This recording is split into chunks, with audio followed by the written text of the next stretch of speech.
Investigation is underway after 3 children were found washed up on the shore of Coney Island. Their mother taken in for questioning after being found distraught on the boardwalk. Yeah, police say the 3 children found dead are believed to have been drowned by their own mother, who is now undergoing psychiatric evaluation.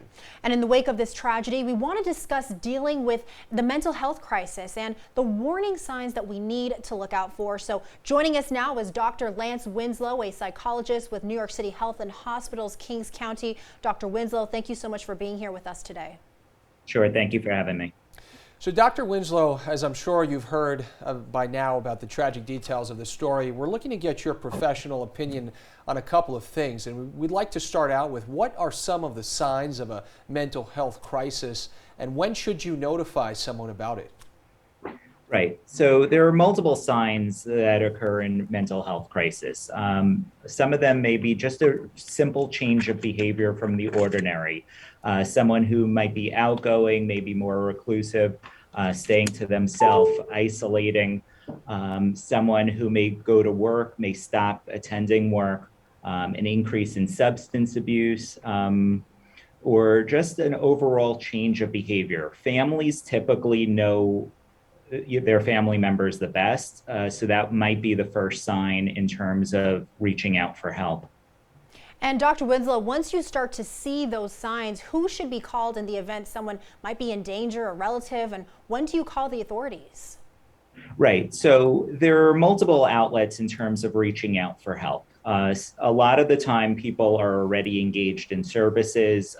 If it's possible to reach out to the direct care provider that's working with the person, they may know them best. Here at Kings County, we work through the Department of Health through 888 NYC Well, which could send a mobile crisis team to a house typically within 2 hours. So there's a lot of services that could be done at the house. You want to make sure, first of all, that the home environment is safe. You want to try to make sure it's free of weapons. Sometimes someone in crisis may try to take some pills. So if you see a family member or someone in crisis, you want to try to make that environment as safe as possible for them in the immediate time until help could arrive. Obviously, in an extreme emergency, you want to call 911 so that way help could get there as quickly as possible. So, Dr. Winslow, we understand in this story specifically that a family member actually called 911 when they feared about the children's safety in this case. So what can the layperson do, a relative, a family member, when they notice someone is having a mental health crisis? Right. So typically we get referrals here at Kings County, New York City Health Hospitals from 888 NYC Well.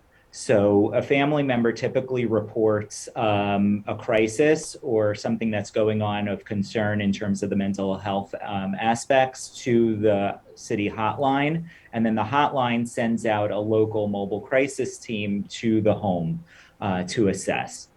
Once we're there, we try to make recommendations, see any safety concerns, and we have a host of available techniques to use while we're at the home to try to help link people to services.